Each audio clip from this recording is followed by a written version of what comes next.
I think, you've talked through this, but it is this multimodal approach, isn't it, that's so important. We've got a resource on CAM called It's My Home Too, and it's loads of ways for owners to change the way they manage the dog at home. Because I always say, it's all very well that my patients come to me, they're on their meds anyway, and then I do acupuncture, but that's for half an hour every few weeks.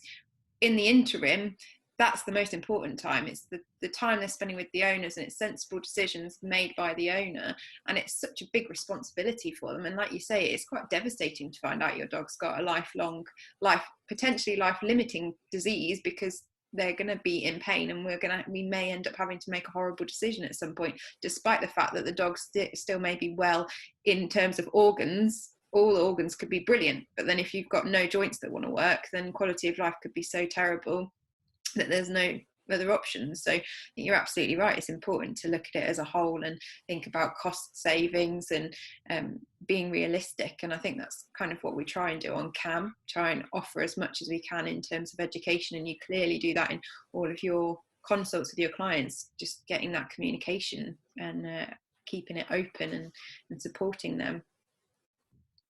Yeah, I think communication is probably the most important thing we do, is talking to them. And what you mentioned, for example, acupuncture, they may come to you once a week, for example, they may see a physiotherapist.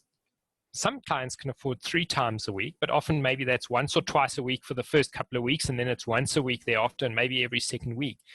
And owners actually need to take a lot of that responsibility. Physiotherapy needs to happen every day. It may not be with the physiotherapist, but it's to give the physiotherapists and instruct the owners on the exercises that dog needs to do. Yeah. Whether it's taking it for a walk for 5 minutes, twice, 2 or 3 or 4 times a day, for example, working within its abilities, doing some strength training, etc. So they need and become involved right from the beginning as well, to say, cool, this is what weight reduction is so important, get them on the diets, get them to reduce weights if they're obese.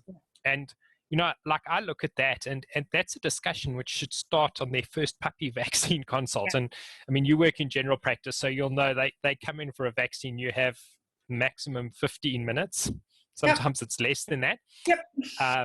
Not only do you have to discuss disease prevention, weight loss, a whole host of other things, there's just not enough time to do it. And I mean, Zoe Belshaw from Nottingham University did a whole PhD on that. And that's one of the limitations, is the time in a consult. I'm lucky.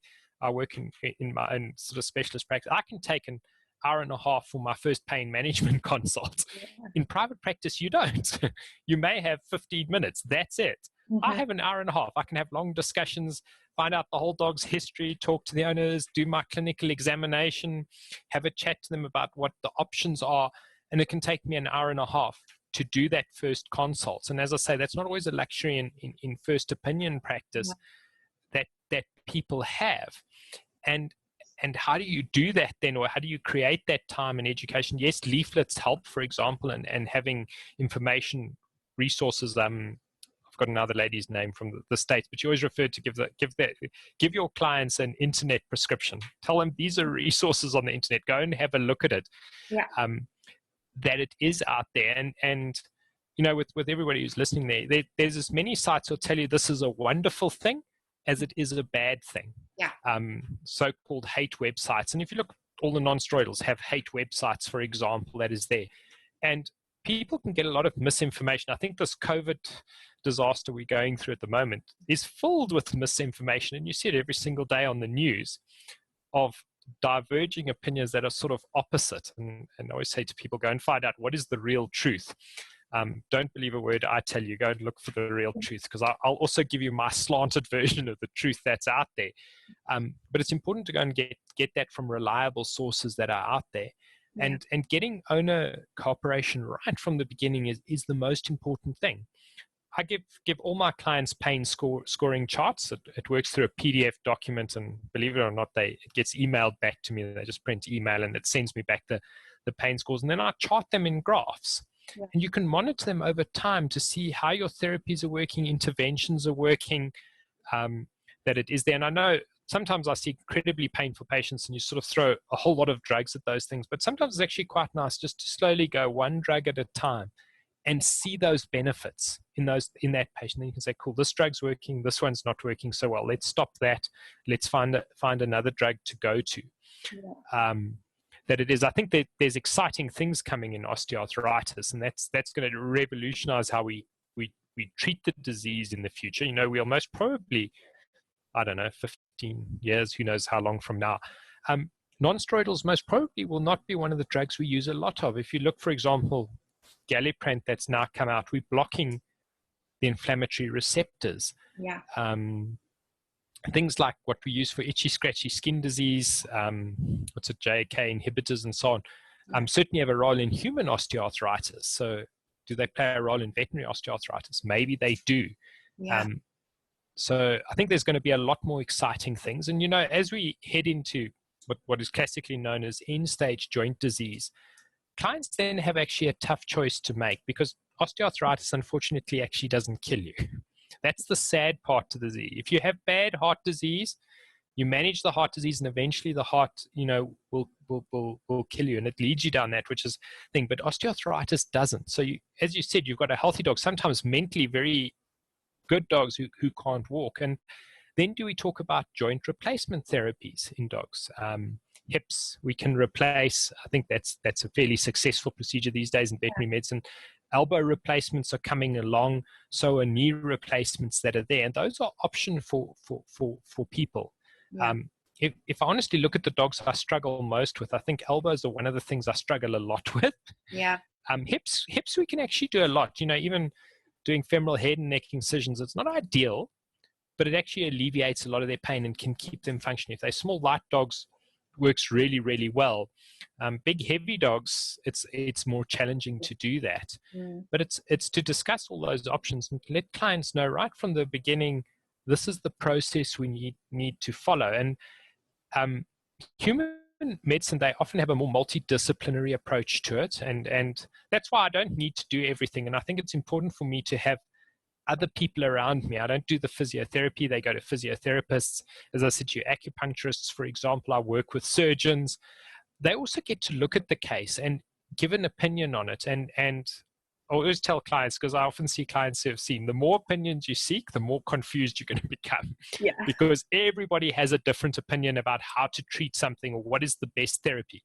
So if you speak to a surgeon that's going to be surgical, for example, that is there, because that's the nature of the being. But there is merit to surgical interventions in those patients. So we always have to think through those things and what is the best therapy for that patient. And having sometimes multidisciplinary teams actually helps a lot, because everybody gives a different input or a different slant and will say, look at this. And then I always tell all my clients, there's one person who's the gatekeeper of drugs.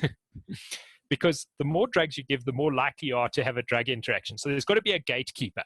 Yeah. One person prescribes. And this happens. It even happens in human medicine, because human medicine is even more organ specific. So you go to your cardiologist, he treats your heart. You go to your nephrologist, he treats your kidneys. Yeah. But he treats your kidneys, doesn't care about what happens to your heart. This person doesn't care about what happens to your kidneys. This person doesn't care.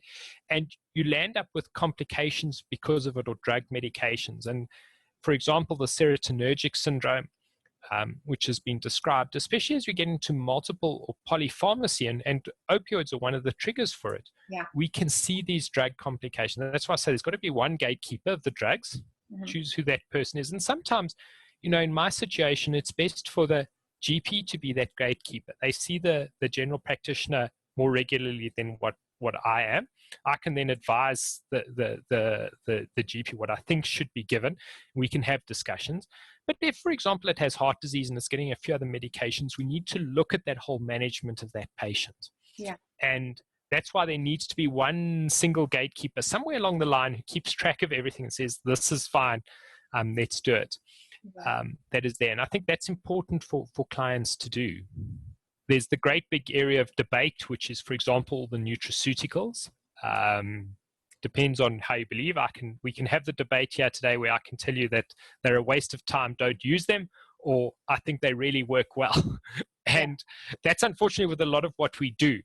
But there is, I treat a lot of my patients with whatever you want to call them, nutraceuticals, natural type remedies, things like DHA and EPA, the fatty acids, for example. I think there's benefit to it. I think there may be benefit to long-term chondroitin sulfate and glucosamine, but we don't have studies that go on for 3 years or 5 years in dogs. Yeah. I think our longest veterinary study is 84 days. So we know very little bit of actually what happens. So if you look at some of the human studies where they've used them for 3 years, for example, they can show changes in joint space narrowing, that are benefits of joint destruction. But in the short term, we don't have those studies. It's to look at that. I think of the group of drugs that I have the biggest fear about, weirdly enough, is things like the herbal drugs, or the herbal remedies, as they sometimes talked about, because I always ask clients about it. But if you take a drug like, for example, St. John's wort, in actual fact has a class 1 FDA warning against it, which means it's killed people because of drug interactions. And people don't always think about it and say, hey, this is, well, if you look at our basic pharmacology, it all comes from plants. Yeah. That's where aspirin is from willow bark, foxglove gave us digoxin. We can go through that list. People don't always think about it that way, that to realize, hold on, this can have a drug interaction. You know, arnica, for example, which is used, has been shown to have mechanisms of action similar to non-steroidal anti-inflammatories, and then you give non-steroidals on top of it, you can get a drug interaction. So those to me are more challenging. That's out there, to become aware of what other supplements people are using, and that's quite difficult sometimes to get all the information out of it, especially with some of, for example, the Chinese traditional medicines, where I can't read the package insert and then you don't know what's inside it, that it is there. But it depends on what people are using. But that's actually where sometimes more of the problems will actually occur, because they can create problems out of that. And to be aware of it becomes very, very important. Yeah, I mean, on CAM, we do recommend omega-3s, which you've mentioned, because we think there's evidence behind that work, we can really support that. But it is difficult with the other nutraceuticals, and even more difficult with any herbal medicine, because there's literally no evidence out there at the moment for most things. We're just going by anecdote, which is the poorest form of evidence we have in terms of our pyramid. Unfortunately, we want trials, which we've got, you know, real scientific proof that, you know, using that is beneficial to that patient. And I think you're so right when you talk about side effects, because I think when you say the word natural or herbal, that people assume that means it's benign and it's not going to cause any harm to that patient or their pet, their own dog. They're going to try this because somebody's recommended it, but it may well do something positive, but you can't guarantee it's not going to do something horribly negative too. So that's really a really important point, I think. Yeah, as I say, there's a lot. And the sad part to it is, by the way, we most probably won't generate good evidence for a lot of the nutraceuticals, for example, or a lot of the other things, because they're so freely available. And yeah, there's always the great big pharma conspiracy theories, if I can put it to you that way. But they also fund these studies because they want to prove their products work. Yeah. Whereas if you took, for example, chondroitin sulfate and glucosamine, if one manufacturer funds the study and proves it, everybody else can use that study. And so there's no impetus from those industries to fund studies improving efficacy. And it's not going to happen because they're usually poorly regulated. They certainly are in our own country. It's quite easy to put out a nutraceutical, for example. All you have to show is that the components you put into it aren't harmful or won't kill the animal you give it to. But you don't have to prove efficacy, and you don't have to prove absorption or any of the other things. All you have to say is it's not toxic at the end of the day. And so there's not that impetus to do research to say, wow, this drug really works. Yeah. And it's important for us to actually generate that type of information. I always say it's so sad, but we have tons of owners who give it. Yeah. Using a simple defined methodological endpoint, you could actually research it quite well. Doing everybody, for example, who gave glucosamine and chondroitin sulfate in the UK, and you had a very defined endpoint. As they say, for example, in studies, if you just used death because that's a finite endpoint, and how does survival come, for example, or you could just use the number of days that a dog spent on chondroitin sulfate till it was either euthanized or whatever because of osteoarthritis. You could actually prove something if your defined endpoint was very clear cut, yeah, and it doesn't matter what happens in the middle, because if you've got 1 million animals doing it, with statistics, you can sort out the individual variations in management. And that was, by the way, that Charles Natterson study I referred to, it showed that doing what clinicians thought was best for your lungs actually gave you the best survival. His outcome was a very simple one. It was whether you survived to hospital discharge 28 days and I think 3 months or something, whatever it was, down the line. Those are the outcomes. That's the only things they compared between the groups. If you know what I mean, they didn't have a look at whether your saturation changed or some minor little detail. Yeah. It's just a big black and white, yes or no, very clear cut answer at the end of the day, and saying, doesn't matter what you put into, that's what we're looking at the end of the day. So if you design those studies very carefully, that's going to be the case. And, you know, we do a lot of evidence-based medicine. We love evidence-based medicine. We go and look at how populations respond, because that's what evidence-based medicine is based on. It's based how 100 dogs responded to a drug. And if you look towards the future of medicine, even within humans, they sometimes refer to this term individualized medicine, for example. And that may be based on your genetics and your responses to it. We're going to have to pay attention to that, because in any population, for example, and we could take a standard non-steroidal anti-inflammatory drug, pick whichever one you like, your favorite one that you want to do it. And if you give it to 3 patients, 2 will respond well and 1 will fail to respond. So you get about 2/3 of a population respond, 1/3 doesn't. Yeah. If you take that 1/3 that doesn't and you swap them to another non-steroidal, they would often respond to it. Okay. So if you just use, like, this is really, really fudging statistics to a really basics level, and most probably some epidemiologists would be a bit horrified. But if you take that, if you treat 3 patients, by the way, so if you take pain as the model, by the way, 1 out of 3 patients will respond to even a placebo effect.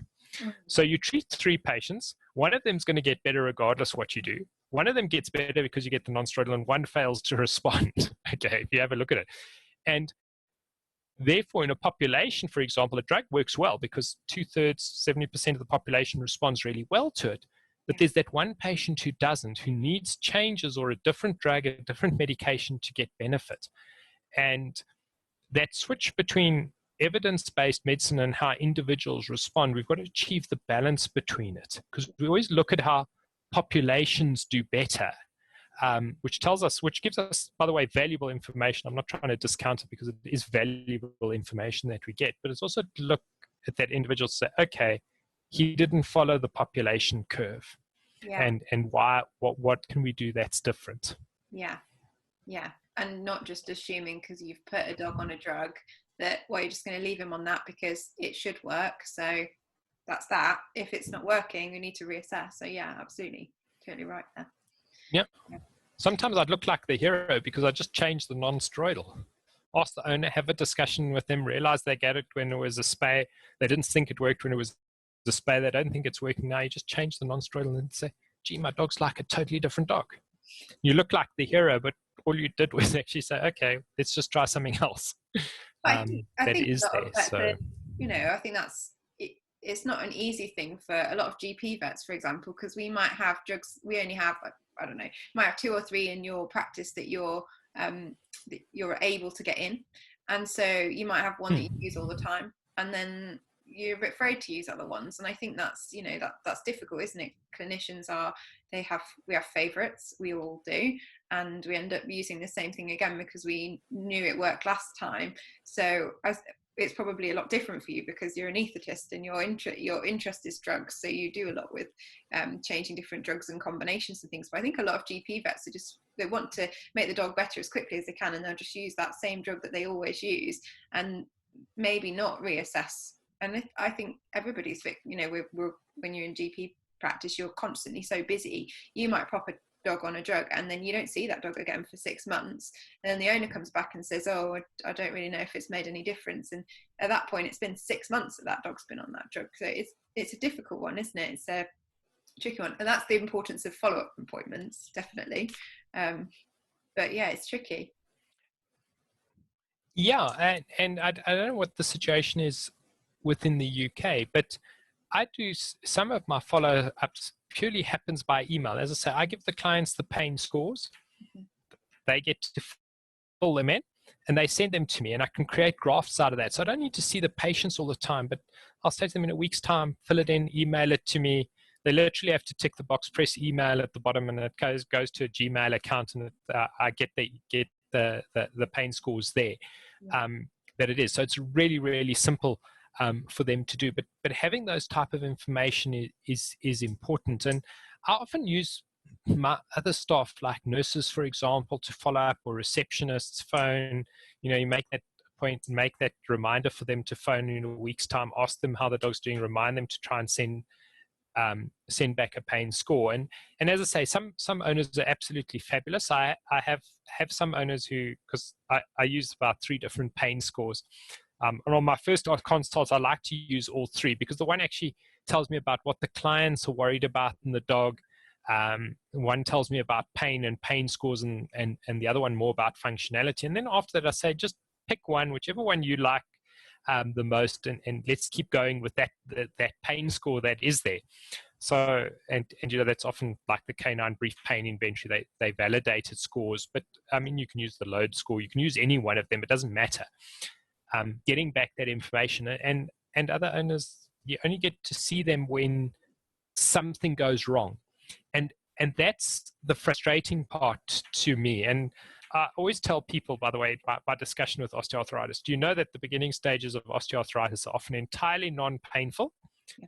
And by the time we diagnose this disease, it's actually gone quite significantly down its pathway of evolution of osteoarthritis, because the initial joint erosions that just go through the cartilage and start to ruffle the top layer of that pristine hyaline cartilage is entirely non-painful. Yeah. We may never even know it happened. It could have happened months to years ago.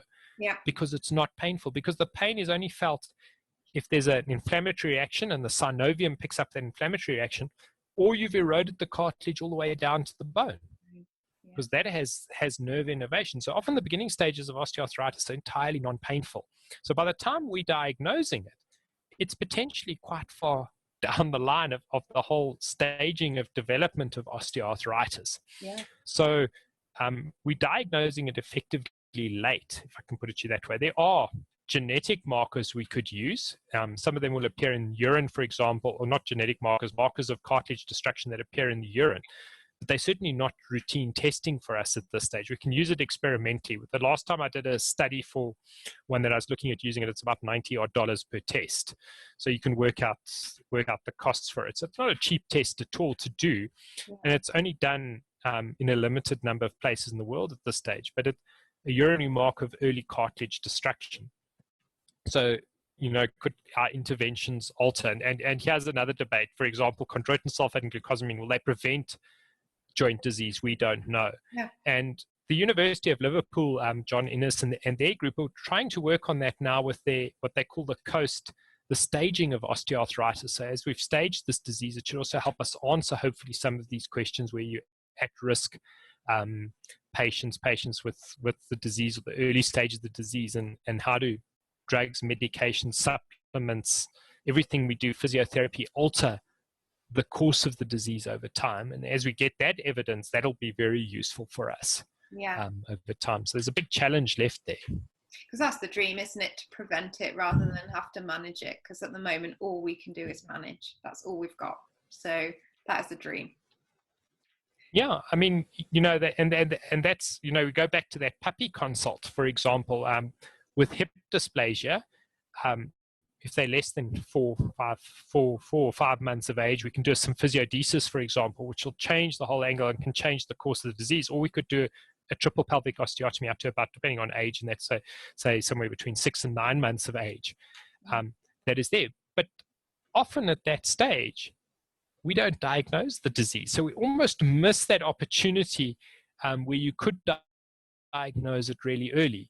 Yeah. I had a Labrador, I put her down recently, who had bilateral triple pelvic osteotomies, but we diagnosed the hip dysplasia when she was a couple of months age. So we chose to do it, and she went on to live to 16 and still ran marathons and things like that. So and it's certainly, the last time I radiographed her hips, she was most probably about 10, 11 years of age, and the hips still looked radiographically quite normal. So that was great. So I'm very much in favor of the procedure because I believe it works. I'm totally biased. But if we can change the course of disease early, that's actually very, very important, that we can intervene earlier and make these changes, I think is so important for us to do. Yeah, I mean, I think we're always playing catch up. I think you're so right. And my experience as well, I always think that the pain comes when I think particularly with hip arthritis, because some of the other joints are slightly different, but with hip arthritis, I always think, you know, they come in because the second they walk in the room, just by looking at the shape of the muscles around their bum, you just know that that's one of their issues. And it's got to the point where they can't even compensate by just using their muscle anymore. And they've lost all of that musculature that was supporting the joints. So I think that's a really interesting point as well, because if we could diagnose earlier, or when we do diagnose earlier, we're often able to put those sort of physiotherapy or hydrotherapy or whatever walking protocols in place that allow the dog, even if we're not changing the joint pathology specifically, we can make the dog move in the best possible way to support the joints it has. So I think it is really important to get that early diagnosis, even now, even while we don't always know what we can do in the long term for some joints, like the elbow, for example. Well, you see, this is where we lack veterinary evidence. So if you look at humans, for example, well-constructed physiotherapy programs for people who have osteoarthritis of the knee, for example, can reduce their non-steroidal consumption by 50%. So building up muscle mass, building up the supporting structures around joints and making you stronger has significant benefits. And in humans, by the way, if you want to know if they've got osteoarthritis of the knee, see how they stand up from a chair. If they use the arms of the chair to stand up on and push themselves up, you know they've got most probably knee osteoarthritis, because they can't stand up with their arms folded in front of them. But if you can get them that they can stand up by themselves again, they often don't need non-steroidals anymore, because they've got a lot of the other supporting structures that is there. And you know, this is also like one of those myths, I'm sure you've heard it, that people say, oh, if you've got osteoarthritis, don't exercise because it's bad for your joints, for example. But one of the strongest stimuluses for cartilage matrix production is exercise. And our joints are porous bearings, essentially. So it's like a squishy thing of foam. And as we apply weight to our cartilage, it pushes all the joint fluid out of the cartilage. And then, of course, when we lift our weight off that cartilage, it sucks in all the joint fluid. And that's how all the chondrocytes get their nutrition. They get their food and get rid of waste products. So if that process doesn't happen, in actual fact, it produces osteoarthritis. So that was done, I think, in the 1970s, where they immobilized rabbits, for example. They did it in beagle dogs as well. And you immobilize their joints for 6 to 12 weeks, they've got osteoarthritis of those joints. It's as simple as that, because the cartilage is not functioning and the nutrition of those chondrocytes is not happening. So exercise is vitally important for those joints and the muscles around them, to make them more functional, that it is there. And I think, you know, that's one of those things, is to get patients. And that's why I said, for example, tramadol is a drug that I'll use to help patients through physiotherapy, for example, to get them going, get them functional, get them exercising. Yeah.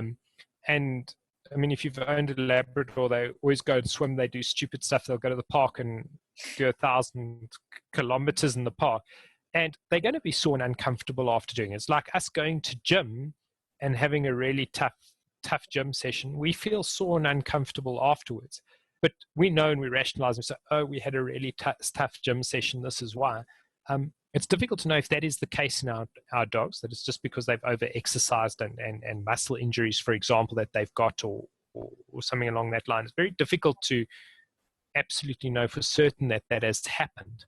Yeah. But it's certainly one of those things to think about. And that's why, as I say, it's quite nice. The owners can give it for a day, 2-3 doses. That certainly is there. It improves, it disappears. They don't need it again. That's great. Yeah. And if they continue to be painful, then it's always important to go and seek advice. If the therapy you've been using now has been working well, especially, and the dog's been stable for weeks on that therapy, and suddenly something changes, yeah, I always tell all my clients, then seek veterinary advice. You can come and see me, or you can go and see your normal vet and they can speak to me. Something must have changed, and we need to figure out what that is so that we can get the pain control under. And for example, I've had dogs who've had their ulnars cut. These days it's no longer as popular as what it was. all those trends that happened, but it had pins put in its ulnars at that time when they were cut. And of course, those pins migrated, and suddenly the dog became lame in the one leg. The scores went up, told the client to come see me, x-rayed it, took the pin out, and that was all that was actually required. And sometimes people are just tempted, just give more analgesics because it makes the animal look better. But it's important to actually go and find out what is actually changed. And sometimes in some of my older populations, sadly, I've diagnosed new diseases in them, osteosarcomas, for example, in some of the dogs who've just suddenly become excessively painful. The therapy doesn't always work. And that's sad. It's sad to make those diagnoses. But as I say, it's always important to go back to the basics right at the beginning. That is them.